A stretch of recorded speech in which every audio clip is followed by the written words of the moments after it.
Hi guys, my name is Brad Thomas. I'm here with Torque Total Fitness. Today we're going to talk about some shoulder stability stuff. So, as a lot of you guys are, you're swimmers, so you've all had a lot of shoulder injuries in the past, and that's all due to instability in your shoulder. Now there's two concepts that I want to outline, and that's the rotational components of your shoulder. So there's external rotation, which is your shoulder rotating outward, so this would be external rotation, or bringing your palm up, and internal rotation, which is bringing down. A lot of you are probably familiar with strengthening drills for these exercises, so internal rotation and then pulling band across external rotation. These are both great drills to strengthen the specific muscles that internally and externally rotate your shoulder, but they don't bring your shoulder complex into the full spectrum of what it's going to need to do to stabilize itself when you're doing a complex motion like swimming and bringing your arm overhead. So we're going to run through a couple exercises that you can do to highlight the shoulder stability. Now, first concept I want to go over is external rotation. So external rotation of your shoulder happens when you bring your arm overhead in the overhead position.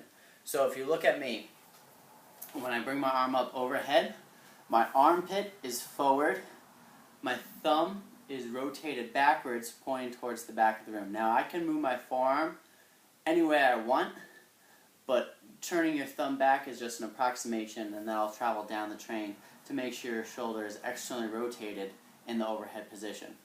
So, anytime you guys are swimming and you have pain in this overhead position, that's known as shoulder dumping. So, if I internally rotate while I'm in this overhead position, my shoulder is going to come forward, my elbow is going to fly out, and now I'm unstable. My shoulder is in the socket, unstable, and will be bouncing off of all the bony structures around it, causing pain, inflammation, tendinitis, torn rotator cuff, etc.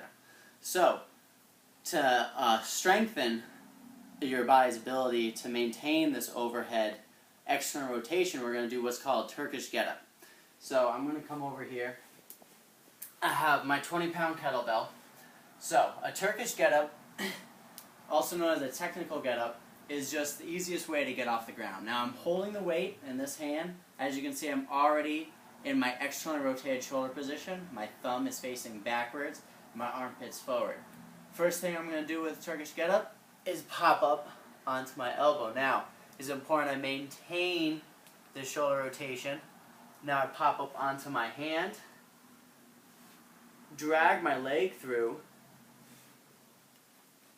and then to stand. And then you follow the same motion going back down, elbow, and down. So that's a Turkish Get Up. Now, important things to notice if you're ever trying this. So you could do this with a kettlebell, dumbbell, even a gallon jug of water if you don't have any weights lying around your house to help you out with this.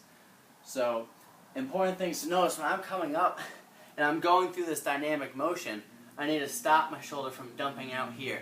If you have any type of significant weight overhead, dumping into this internal rotated, unstable position is going to be impossible and extremely painful for your shoulder for you to complete the movement.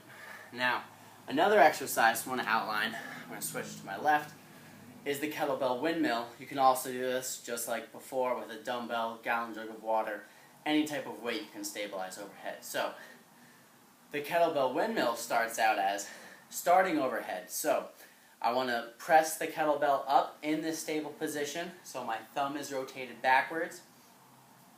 I'm keeping my armpit pressing forward, and that's going to keep me in that stable position. From this, I take my opposite arm and come down and touch my leg. Now this is the same concept in maintaining this external rotation position while I'm overhead. So as I come down, if I dump out, you're going to find if you have any kind of weight, I can hold this up because it's nice and light, but if you have any sort of weight overhead, you're going to be unable to hold it over your head. It's going to be extremely painful. This is even difficult for me with this weight. With these 20 pounds externally rotated, it's nice and light. Now, moving on, another similar concept of exercise you're probably more familiar with is a push-up. I have here perfect push-ups. Probably seen these around before. Now, the primary advantage of having these is you can use the rotation of them to make sure you're maintaining that stable shoulder position while you're going through the push-up. Same thing, we want to maintain that external rotation as we're pressing up. So, as I'm coming down in the push-up, while I push up, I want to see that external rotation with my arms rotating outward. Doesn't have to be excessive, but I don't want to see them coming in when I'm coming down, and that means that my shoulder's in an unstable position. It's going to be doing damage to my shoulder while I'm in that position. Now, in our next video series, we're going to outline some mobility tactics you can do to help you achieve these positions. External rotation overhead, if you can't achieve it right now, we're going to talk about a lot of the stretching and other sort of mobility exercises you can do to achieve that position. Thanks.